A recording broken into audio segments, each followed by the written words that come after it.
কিভাবে আমরা আল্লাহকে অস্বীকার করতে পারি, কিভাবে আমরা আল্লাহ রাব্বুল আলামিনকে অস্বীকার করতে পারি, তার অবাধ্য হতে পারি যখন আমরা ছিলাম মৃত। মানে আল্লাহ রাব্বুল আলামিন আগে সৃষ্টি করেছেন মৃত্যু, তারপরে জীবন। যেমনটা আল্লাহ পাক সূরা মুলকের 1 নম্বর আয়াতে বলেছেন, তাবারাকাল্লাযী বিয়াদিহিল মুলক ওয়া হুয়া আলা কুল্লি শাইইন কাদির আল্লাযী খালাকাল মাউতা ওয়াল হায়াতা আল্লাযী খালাকাল মাউতা ওয়াল হায়াতা, যিনি সৃষ্টি করেছেন মৃত্যু এবং জীবন। আল্লাহ পাক বলেননি আল্লাযী খালাকাল হায়াতা ওয়াল মাউতা, আল্লাহ বলছেন আল্লাযী খালাকাল মাউতা ওয়াল হায়াতা, যে আল্লাহ পাক মৃত্যু সৃষ্টি করেছেন, তারপর সেখান থেকে জীবন সৃষ্টি করেছেন। কি জন্যে? লিয়াবলুয়াকুম আইয়ুকুম আহসানু আমালা। আল্লাহ পাক শুধু দেখতে চান যে দুনিয়ার জীবনে কে আমলে সর্বোত্তম। এই পরীক্ষাটা করার জন্য আল্লাহ রাব্বুল আলামিন জীবন এবং মৃত্যু সৃষ্টি করেছেন। আমরা এটাও জানি যে আল্লাহ রাব্বুল আলামিন যখন আমাদের মায়ের গর্ভে এই রূহটাকে পাঠিয়ে দেন, তার আগে আমরা একটা মাংসের পিণ্ড ছিলাম, আলাক, কোরআনের ভাষায় হচ্ছে আলাক, মানে জমাট বাঁধা রক্তপিণ্ড। এখানে কোনো প্রাণ ছিল না। এরপর আল্লাহ পাকের হুকুমে সেখানে দুজন ফেরেশতা আল্লাহর পক্ষ থেকে রূহ নিয়ে আসেন।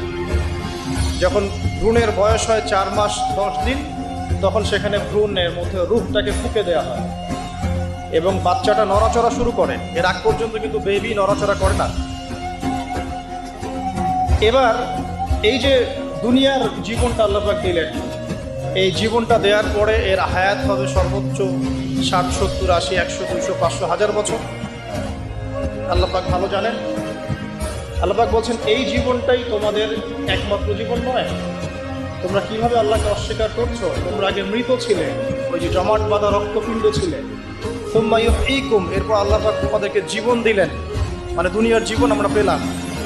এটাই চূড়ান্ত জীবন নয়। সুম্মা ইউমীতুকুম, তোমরা আবারও এরপর মৃত্যুবরণ করবে।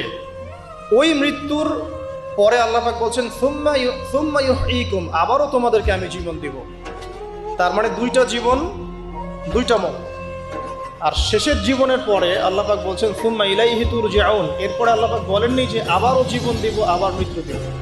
শেষে গিয়ে আল্লাহ পাক বলছেন এরপর তোমরা আমার কাছে ফিরে আসবে। তার মানে কিয়ামতের মাঠে মৃত্যুকে জবাই করে দেওয়া হবে।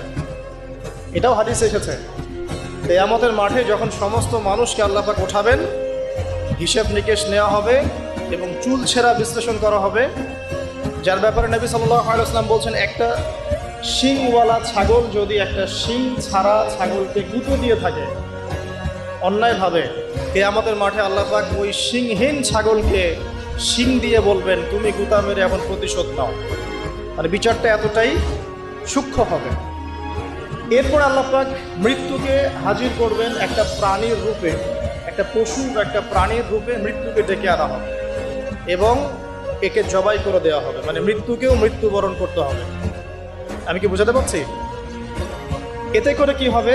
জান্নাতীদের উৎফুল্ল যে মেজাজ, খুশি, এটা আরো বেড়ে যাবে। কারণ তারা বুঝতে পারবে যে এরপরে আর কোনো মৃত্যু নাই, আমরা অনন্তকাল জান্নাতে থাকবো। আর যারা জাহান্নামী, তাদের আক্ষেপ, দুঃখ, কষ্ট, যন্ত্রণা আরো বেড়ে যাবে। কারণ তারা বুঝতে পারবে কাশ যদি মৃত্যু হতো, জাহান্নামে আযাব ভোগ করে মরে যেতাম, মাটি হয়ে যেতাম। সূরা নাবার শেষের দিকে পড়ে দেখবেন ইয়া লাইতানি কুনতু তুরাবা, হায় আমি যদি আজকে মাটি হয়ে যেতাম। ঠিক আছে? সূরা ফুরকানে আল্লাহ পাক বলছেন তোমরা একটা মৃত্যুকে ডেকো না, বহু মৃত্যুকে ডাকতে থাকো। জাহান্নামীরা মৃত্যুকে ডাকতে থাকবে কিন্তু মওত হবে না। তো মৃত্যুকেও মৃত্যুর স্বাদ গ্রহণ করতে হচ্ছে। আল্লাহ পাক সূরা বাকারা 29 নম্বর আয়াতে আমাদেরকে একটা জীবন এবং সৃষ্টি দর্শন দিয়েছেন এখানে। এটা হচ্ছে একটা সৃষ্টি দর্শন বা জীবন দর্শন বলতে পারি আমরা। কি সেটা? যে আমরা এখানে কেউ চিরস্থায়ী নই। আমরা একসময় পৃথিবীতে ছিলাম না, একসময় থাকবো না, মাঝখানে একটা সংক্ষিপ্ত সময় আমাদের হাতে আছে।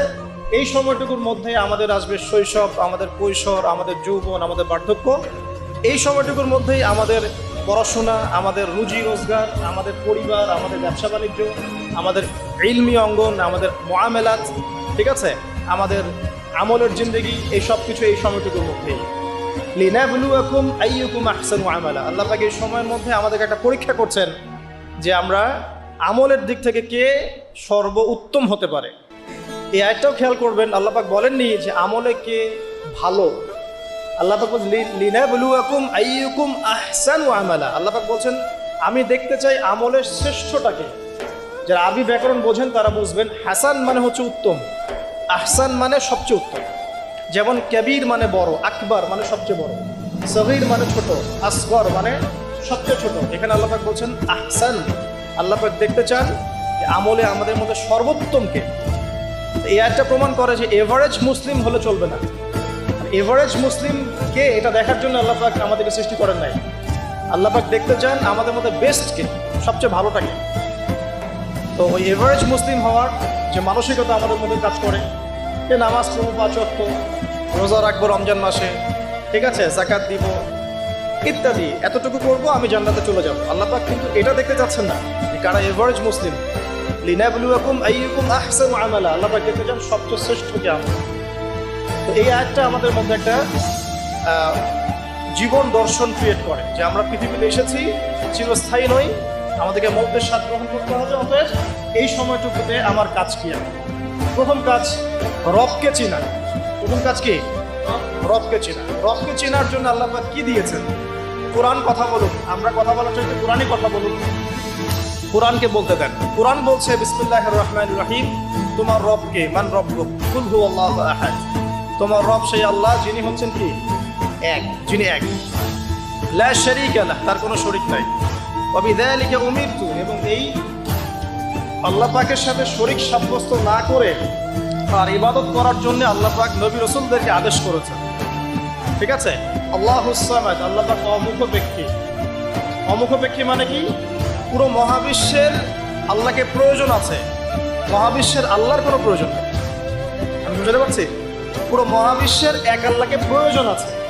মহাবিশ্বের প্রতিটা সৃষ্টি আল্লাহর মুখপেক্ষী, কিন্তু আল্লাহ পাক কারো মুখপেক্ষী নন। যদি এই মহাবিশ্বের সমস্ত মাখলুক মিলে সেজদায় পড়ে যায়, আল্লাহ পাকের যে ইজ্জত, যে সম্মান, এটার এক চুল বাড়বেও না কমবেও না। আল্লাহ পাকের ইজ্জত যেমন, সম্মান যেমন, তেমনই থাকবে। একইভাবে পুরো মহাবিশ্বের সমস্ত মানুষ যদি আল্লাহর সাথে কুফরি করে, আল্লাহর বিধানের পরোয়া করে না, আল্লাহ পাকের হুকুম আহকামের পরোয়া করে না, আল্লাহর ইজ্জত, সম্মান, ক্ষমতার যাররা পরিমাণও কমে যাবে। পুরো মহাবিশ্বের সমস্ত মাখলুক যদি একত্রিত হয়ে আল্লাহর কাছে চায় যে আল্লাহ আমাকে এইটা দাও, আমাকে ওইটা দাও, আমার এটা দরকার, ওইটা দরকার, আল্লাহ পাক সবার চাহিদা যদি পূরণ করে দেন, আল্লাহর খাজানা থেকে যাররা পরিমাণ কমে যাবে না। তো আল্লাহুস সামাদ মানে এটা। আল্লাহ পাক অমুখপেক্ষী, লাম ইয়ালিদ ওয়া লাম ইউলাদ, তিনি কাউকে জন্মও দেননি, কারো কাছ থেকে তিনি জন্মও নেননি। এই যে এখন একটা প্রশ্ন, এখন তো মুক্ত চিন্তার নামে আমরা নাস্তিকতাকে প্রমোট করছি আর কি, হ্যাঁ, বাক স্বাধীনতার নামে। যে কি? আল্লাহকে কে সৃষ্টি করে? আল্লাহ যদি সব সৃষ্টি করে থাকে, নাউজুবিল্লাহ, আল্লাহকে কে সৃষ্টি করে? আল্লাহকে যদি কেউ সৃষ্টি করে থাকে তাহলে সে তো আল্লাহর স্রষ্টা হয়ে যাবে, তাই নয় কি? নাউজুবিল্লাহ। তাহলে এভাবে পিছনে যেতে যেতে তো একটা জায়গায় শেষ হতে হবে। একটা আমরা যখন ফিলোসফি পড়েছিলাম, একটা তত্ত্ব ছিল, তার নাম হচ্ছে কার্যকারণ তত্ত্ব। কার্যকারণ তত্ত্ব মানে হচ্ছে প্রত্যেকটা কাজের পিছনে একটা কারণ থাকে। ঠিক আছে? এই যে ব্যথা হচ্ছে কেন? কোনো একটা কারণ আছে। জ্বর কেন? একটা ভাইরাস আছে। মানে প্রত্যেকটা বিষয়ের পিছনে একটা কারণ আছে। এই কারণ যদি আপনি সার্চ করতে যান, এটা কেন? এই কারণে। ওইটা কেন? এই কারণে। ওইটা কেন? ওই কারণে। এই করতে করতে করতে আপনাকে একটা জায়গায় গিয়ে থামতে হবে। আর সেই মহান সত্তার নাম কি? আল্লাহ। এটা আমরা বিশ্বাস করি। এখন আপনি যতই প্রশ্ন করেন এভাবে, আপনি কোনো কুল কিনারা পাবেন না। এই জন্য নবী সাল্লাল্লাহু আলাইহি ওয়াসাল্লাম বলেছেন, যখনই তোমাদের মধ্যে এই চিন্তা আসবে যে আল্লাহ পাক সবকিছু সৃষ্টি করেছেন, তাকে আবার কে সৃষ্টি করবে, তখন আউযু বিল্লাহি মিনাশ শাইতানির রাজিম করে বাম দিকে 3 বার থুতু ফেলবে। তাহলে শয়তানের ওয়াসওয়াসা তোমার মধ্য থেকে কেটে যাবে, কারণ শয়তান এই চিন্তাটা তোমার মধ্যে দিয়েছে। যেই শয়তান এই চিন্তা আপনার মধ্যে দিয়েছে, ওই শয়তান কিন্তু নাস্তিক নয়। আমি কোরআন থেকে প্রমাণ করছি, শয়তান কিন্তু আস্তিক। যখন শয়তানকে বের করে দেওয়া হচ্ছে জান্নাত থেকে, ওই যে সেজদা না করার কারণে, শয়তান বলেছে রব্বি আনজিরনি ইলা ইয়াউমি ইউবআসুন। শয়তান আল্লাহকে বলছে রব্বি, হে আমার রব, আনজিরনি, আমাকে অবকাশ দিন, ইলা ইয়াউমি ইউবআসুন, সেই দিন পর্যন্ত যেদিন সবাইকে পুনরুত্থিত করা হবে। মানে এখানে শয়তান আল্লাহকে রব বলে ডাকছে, বুঝতে পারছেন না? শয়তান আল্লাহকে বলছেন রব্বি, হে আমার রব। আর শয়তান কি আস্তিক না নাস্তিক? অথচ শয়তান পৃথিবীতে এসে চ্যালেঞ্জ নিয়েছে যে সে পুরো মানব জাতিকে জাহান্নামে নিয়ে যাবে। আর আল্লাহ পাক বলছেন আমার মুখলেস বান্দাদের তুমি কোনো ক্ষতি করতে পারবে না। আবার শয়তান চ্যালেঞ্জ করছে আমি ডান দিক থেকে আসবো, বাম দিক থেকে আসবো, সামন থেকে আসবো, পিছন থেকে আসবো, ওয়ালা তাজিদু আকসারাহুম শাকিরিন। আল্লাহ আপনি বেশিরভাগকেই শুকরগুজার পাবেন না, যেটার বাস্তব প্রতিফলন আমরা এখন দেখছি। বেশিরভাগ মানুষ নামাজ পড়ে না, বেশিরভাগ দেখবেন রোজা রাখে না, বেশিরভাগই দেখবেন কোরআন পড়তে জানে না, ম্যাক্সিমাম সুদ খাচ্ছে, ম্যাক্সিমাম জেনা করে, ম্যাক্সিমাম মেজরিটি সংখ্যক মানুষ কিন্তু আল্লাহর বিধানের পরোয়া করছে না। অল্প কিছু মানুষই আল্লাহর বিধানের পরোয়া করছে। এই কথাও আল্লাহ কোরআনে বলেছেন ওয়া কালিলুম মিন ইবাদিয়াশ শাকুর, আমার শুকরগুজার বান্দার পরিমাণ হবে কি খুব কম। এমনকি নবী সাল্লাল্লাহু আলাইহি ওয়াসাল্লাম হাদিসে বলেছেন যে আমার উম্মতের মধ্যেই ৭৩টা দল হয়ে যাবে। কয়টা? তার মধ্যে ৭২টা দল জাহান্নামে যাবে, নাউযুবিল্লাহ। আর মাত্র একটা দল যাবে জান্নাতে, যার ব্যাপারে নবীজি বলছেন মা আনা আলাইহি ওয়া আসহাবি, আমি যার উপরে আছি এবং আমার সাহাবীরা যার উপরে আছে। মানে পৃথিবীর যে কোনো জায়গার মানুষ, যে কোনো দেশ, যে কোনো ভাষা, যে কোনো রং, বর্ণ ইত্যাদি, তার ঈমান, তার আকীদা, তার আমল যদি নবী এবং সাহাবীদের সাথে মিলে যায় ইনশাআল্লাহ তাআলা সে জান্নাতে যাবে। এটার জন্যে একটা দল খুলে সবাইকে ওই দলের ফর্ম পূরণ করতে হবে জরুরি না। এটা ঈমানের ব্যাপার, আকীদা আমলের ব্যাপার। যে কোনো জায়গার মানুষ যদি আল্লাহ এবং তার রাসূল এবং তার সাহাবীদের মানহাজ ফলো করে ইনশাআল্লাহ তাআলা সে জান্নাতে যাবে। আল্লাহ পাক আমাদেরকে তৌফিক দান করুন, আমিন। এখানে বলছিলাম একটা বিষয় যে জীবন দর্শন পাওয়ার পরে আপনাকে রবকে চিনতে হবে। রবকে চেনার জন্য আমি সূরা ইখলাসটা বলছি, লাম ইয়ালিদ ওয়া লাম ইউলাদ, তাকে কেউ জন্ম দেয়নি, আল্লাহ পাক কারো কাছ থেকে জন্মিত নন। এখন কিছু মানুষ বলছে, পৃথিবীর কোটি কোটি শত কোটি মানুষ বলছে যে আল্লাহ পাকের সন্তান আছে, বলছে না? পৃথিবীর শত কোটি মানুষ বলছে যে আল্লাহর সন্তান আছে। আর আল্লাহ পাক সূরা মারিয়ামের মধ্যে বলছেন এই যে তারা এই কথাটা বলছে ইত্তাখাযাল্লাহু ওয়ালাদা, আল্লাহ পাক সন্তান গ্রহণ করেছেন, তার নাম ঈসা আলাইহিস সালাম, নাউযুবিল্লাহ। আল্লাহ বলছেন এই কথাটা যখন আসমানে উঠে, আমরা যখন কথা বলি তখন কথাগুলো বায়ুমণ্ডলে ছড়িয়ে পড়ে না? এই কথা যখন বায়ুমণ্ডলে ছড়িয়ে পড়ে, আসমানের দিকে ওঠে, তখন আসমান এবং জমিন লজ্জায়, অপমানে, কষ্টে ফেটে পড়তে চায় যখন এই কথাটা মানুষ বলে ইত্তাখাযাল্লাহু ওয়ালাদা। তো দেখুন বেশিরভাগ মানুষ কিন্তু বলছে যে আল্লাহর সন্তান আছে, নাউযুবিল্লাহ।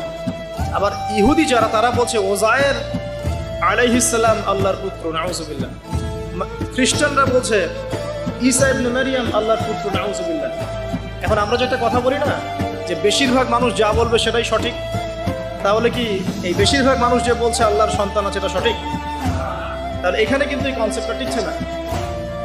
বেশিরভাগ মানুষ যা বলবে তা সঠিক হবে তখনই যখন তাদের কথা কোরআন সুন্নাহর মানদণ্ড হবে। যদি বেশিরভাগ মানুষ বলে হ্যাঁ সুদ হারাম, অবশ্যই হারাম, বিকজ কোরআন সুন্নাহ এটা হারাম করেছে। যদি বেশিরভাগ মানুষ বলে সুদ হালাল, আপনি কি করবেন? মানবেন? যদি বেশিরভাগ মানুষ বলে মদ হালাল, জিনা হালাল, হ্যাঁ, তাহলে এই যে একটা কনসেপ্ট চালু হয়ে গেছে আমাদের মধ্যে, এটা কিন্তু ডেমোক্রেসি না, এটা ডেমোক্রেসির ভুল ব্যাখ্যা। হ্যাঁ, বেশিরভাগ মানুষ এর কথা মতামত কখন গ্রহণযোগ্য হবে? যখন সেটা আল্লাহ পাকের ঐশী গ্রন্থের আলোকে হবে, তখন অবশ্যই নিঃসন্দেহে এটা গ্রহণযোগ্য হবে। কিন্তু যদি বেশিরভাগ মানুষ আল্লাহ এবং তার রাসূলের বিধানের বাইরে কথা বলে, হালাল করে দেয় মদকে, জেনাকে হালাল করে দেয়, আপনার এই যে পর্নোগ্রাফিকে হালাল করে দেয়, সুদকে হালাল করে দেয়, তাহলে কি আমরা হালাল মেনে নিব? যদি মেনে নেন তখন কিন্তু আপনি আল্লাহ পাকের সাথে শিরক করলেন। এটা সূরা তাওবার 31 নম্বর আয়াতে পড়ে দেখবেন, লাম ইয়ালিদ ওয়া লাম ইউলাদ, আল্লাহ পাক কাউকে জন্ম দেননি, কারো কাছ থেকে জন্মিতও না। ওয়া লাম ইয়াকুল লাহু কুফুয়ান আহাদ, এটা আরো ম্যাসিভ। আল্লাহ পাকের সমতুল্য কিচ্ছু নাই। মানে কোনো কিছু যদি আপনার চিন্তায়ও আসে যে এটা আল্লাহর সমকক্ষ হতে পারে, নাউযুবিল্লাহ, সাথে সাথেই ওই কনসেপ্টটা বাতিল করতে হবে। কারণ আল্লাহ পাকের সমকক্ষ কিছু হতেই পারে না। কিছু মানুষ আছে মুসলিমদের মধ্যেও দেখা যায় যে আল্লাহ পাকের গুণ এবং আসমা ও সিফাতগুলোকে মানুষের সাথে তুলনা করছে না? অনেকেই বলেছে যে আল্লাহ পাকের হাত এই যে আমাদের হাতের মতো, নাউযুবিল্লাহ। এইসব কথা বলা যাবে না।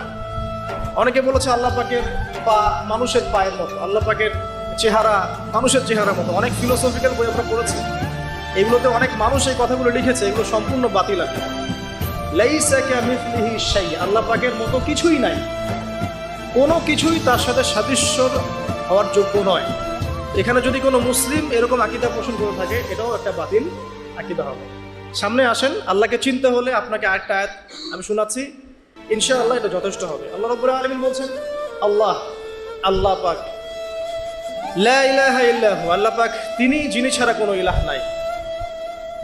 আল্লাহু লা ইলাহা ইল্লা হুয়াল হাইয়ুল কাইয়্যুম, তিনি হাই এবং কাইয়্যুম। হাইয়ুন কাইয়্যুম, চিরঞ্জীব, চিরস্থায়ী। চিরঞ্জীব মানে কি?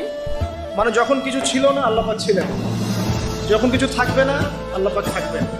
সময়ের ঊর্ধ্বে আল্লাহ রাব্বুল আলামিন, সময়ের চেয়ে অনেক ঊর্ধ্বে, বরং সময় তো আল্লাহই সৃষ্টি করেছেন, আর আমরা সবাই সময়ের মধ্যে পড়ে আছি। আমাদের এখানে দিন রাত যেমন আল্লাহ রাব্বুল আলামিনের কাছে এমন নয়, মোটেই এমন নয়, বরং কিয়ামতের দিনটাই হবে আল্লাহ পাকের হিসেবে আমাদের দিনের চেয়ে 50,000 বছরের সময়। তাহলে এই সময়ের যে একটা আমরা গোলক ধাঁধায় পড়ে আছি, এক একটা গ্রহের সময় এক এক রকম, এক একটা গ্যালাক্সিদের সময় এক এক রকম। আল্লাহ পাক এগুলোর ঊর্ধ্বে, চিরঞ্জীব, চিরস্থায়ী। আপনারা যারা সায়েন্সে পড়েছেন, আপনারা যে আইনস্টাইনের সূত্র পড়েছেন না, যে সময়ের আলোর বেগে যদি কোনো বাহন ছুটে মহাকাশে, তাহলে পৃথিবীতে দেখা গেল একজনের বয়স 25, ও মহাকাশে 25 বছর ঘুরে আসলো, এসে দেখেছে, আবার পৃথিবীতে এসে দেখলো তার ওই ভাই যার বয়স 25 ছিল তার বয়স এখন 50, কিন্তু ওই বেচারার বয়স কিন্তু 25ই থেকে গেছে।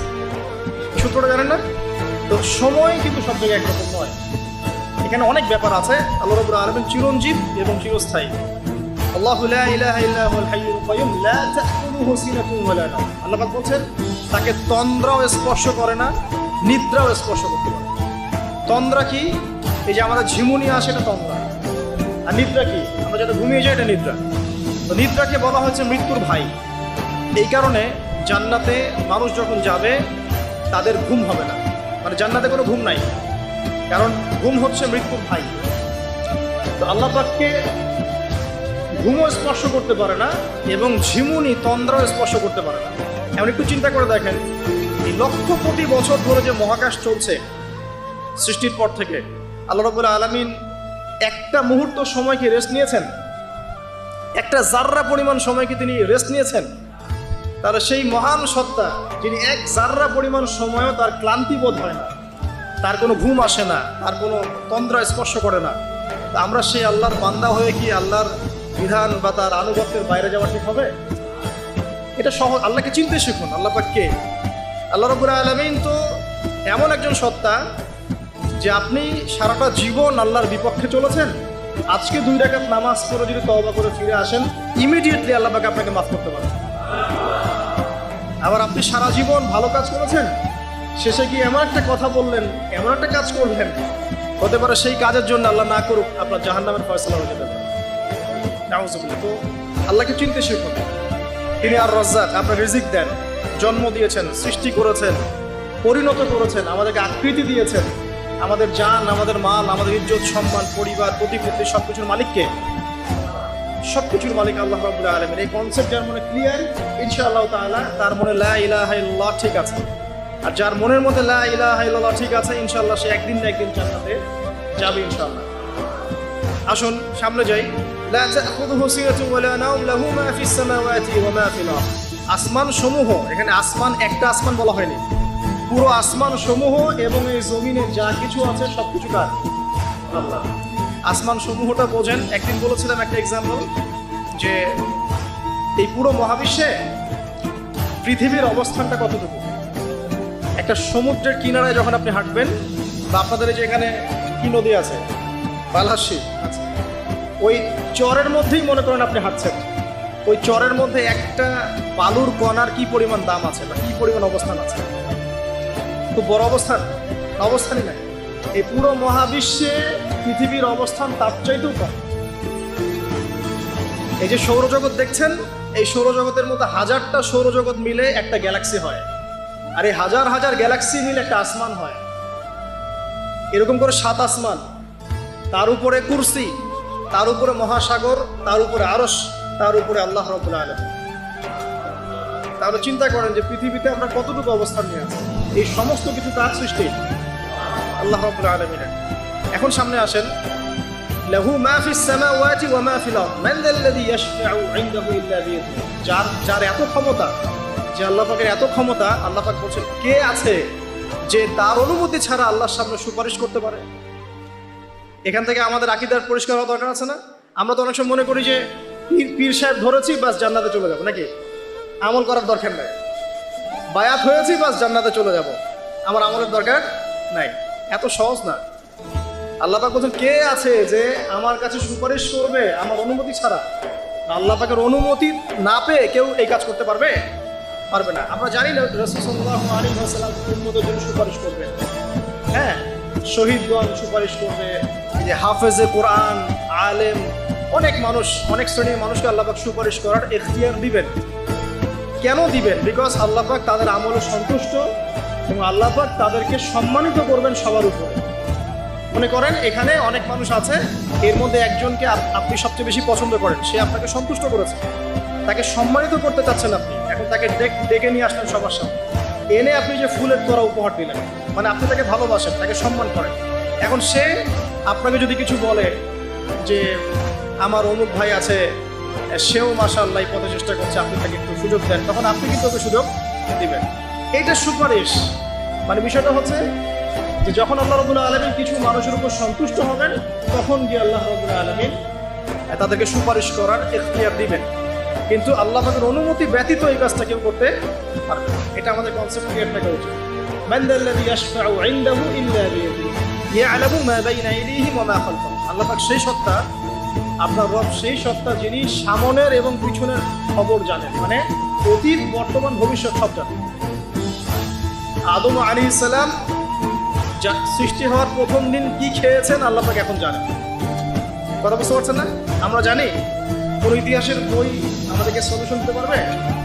জান্নাত জাহান্নামের ফয়সালা হয়ে যাওয়ার পরে, এটা বোঝেন, জান্নাত জাহান্নামের ফয়সালা হয়ে যাওয়ার পর জান্নাতীরা 100 কোটি বছর পরে কি খাবে, কি করবে, কি পড়বে, আল্লাহ পাক এই মুহূর্তে সেটা জানেন।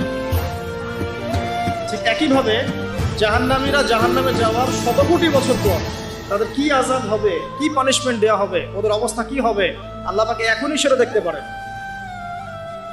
তা আমরা তো আল্লাহকে চিনি না, এই কারণে আমরা আল্লাহর বিরোধিতা করি, তার নবীর বিরোধিতা করি, ইসলাম, কোরআন, হাদিসের বিরোধিতা করছি। আমরা তো আল্লাহকে চিনি না। আল্লাহ পাক বলছেন, ইয়ালামু মা বাইনা আইদিহিম ওয়া মা খালফাহুম। সামনে পিছনে যা আছে, অতীত, বর্তমান, ভবিষ্যৎ সব আল্লাহ পাক জানেন। ইয়ালামু মা বাইনা আইদিহিম ওয়া মা খালফাহুম ওয়া লা ইউহিতুনা বিশাইইন মিন ইলমিহি ইল্লা বিমা শাআ। আল্লাহ পাকের যে মহা জ্ঞান, অসীম জ্ঞান, এই জ্ঞানটাকে কোনো কিছুই পরিব্যাপ্ত করতে পারে না। এই যে ইসলামের এগেনস্টে যত প্রশ্ন করা হয়, আল্লাহকে কে সৃষ্টি করলো, ইসলামে ওই বিধান কেন, হ্যাঁ পর্দা কেন, কেন বহুবিবাহ, কেন এইটা, কেন সেইটা, এই যে যত প্রশ্ন এখন করা হয় মুক্ত চিন্তার নামে, এটার একমাত্র কারণ কি জানেন? একমাত্র কারণ জ্ঞানের স্বল্পতা। কারণ তাদের ক্ষুদ্র জ্ঞান আল্লাহ পাকের বিশাল জ্ঞানকে পেনিট্রেট করতে পারে না। এই কারণে ওদের কাছে মনে হয় এইটা কেন, ওইটা কেন। এখানে বিষয়টা হচ্ছে যে মহান সত্তা পুরো মহাবিশ্ব সৃষ্টি করেছেন, নিঃসন্দেহে তার জ্ঞান আমার জ্ঞানের চেয়ে অনেক বেশি। এবং তিনি যে বিধানটা নাজিল করবেন, যা বলবেন, তার প্রতিটা অক্ষর নিঃসন্দেহে সত্য। এটা আমার বুঝে আসুক বা না আসুক, আমাকে আত্মসমর্পণ করতে হবে, এটা বুদ্ধিমানের কাজ। এর মধ্যে অনেক কিছুর ব্যাখ্যা আমি বের করতে পারবো, অনেক কিছু হয়তো পারবো না। যেটা পারবো সেটা আলহামদুলিল্লাহ, যেটা পারবো না ইনশাল্লাহ আগামীতে হয়তো সেটা বের হবে, হবে না? কোরআন দিয়ে প্রত্যেকটা যুগ এবং জিজ্ঞাসার জবাব দেওয়া হয়েছে না? এখন হয়তো ওয়ার্ল্ডে এমন নতুন নতুন কিছু মাসালা এসেছে যেগুলো এখন পর্যন্ত আবিষ্কৃত হচ্ছে না। হয়তো সামনের দিনগুলোতে দেখবেন ঠিকই এগুলো আবিষ্কার হয়েছে। দেখবেন হয়তো কয়েকদিন পর যদি নাসা বলে যে হ্যাঁ জান্নাত জাহান্নাম বলে কিছু আছে, আমরা দেখেছি, ওরা এখন বলছে না মহাবিশ্বে ওইখানে প্রাণ আছে, এই আছে, সেই আছে, মানুষ বিশ্বাস করছে না। কয়েকদিন পর যদি তারা এই কথাটা বলে, তখন দেখবেন সারা বিশ্বের মানুষ বিনা বাক্যে বিশ্বাস করে। যেটা আগামীতে হবে সেটা আল্লাহ পাক আগেই জানিয়ে দিয়েছেন। তো প্রকৃত মুসলিম এবং বুদ্ধিমান মুসলিম সে যে নিঃশর্তভাবে আল্লাহ পাকের এই বিধানগুলোকে মেনে চলে, এখানে কোনো প্রশ্ন করতে যায় না। কারণ সে জানে আমার জ্ঞানটা সসীম, আল্লাহ পাকের জ্ঞান অসীম। ক্ষুদ্র জ্ঞান কখনো আল্লাহর মহা জ্ঞানকে পেনিট্রেট করতে পারে না। এটা আল্লাহ পাক বলছেন যে আল্লাহর মহা জ্ঞানকে কোনো সত্তাই পরিবেষ্টন করতে পারবে না, ইল্লা বিমা শাআ। যতটুকু জ্ঞান তিনি দিতে চান এতটুকু বাদ দিয়ে, যতটুকু জানিয়েছেন এতটুকু বাদ দিয়ে আমরা জানি। যেমন কিয়ামতের অনেক সাইনের কথা বলা আছে না? এক্স্যাক্টলি কোন দিনে কিয়ামত হবে কেউ বলতে পারবে না। আল্লাহ পাক যতটুকু চান এতটুকু আমরা জানি। يعلم ما بين أيديهم وما خلفهم ولا يحيطون بشيء من علمه إلا بما شاء وسع كرسيه السماوات والأرض আল্লাহ পাক বলেন এই মহাবিশ্বকে আল্লাহ পাকের কুরসিটা ঘিরে রেখেছে। এই কুরসি কিন্তু আরশ নয়, এই কুরসি পুরো মহাবিশ্বকে ঘিরে রেখেছে। এর উপরে আছে মহাসাগর, তার উপরে আছে আরশে আজিম।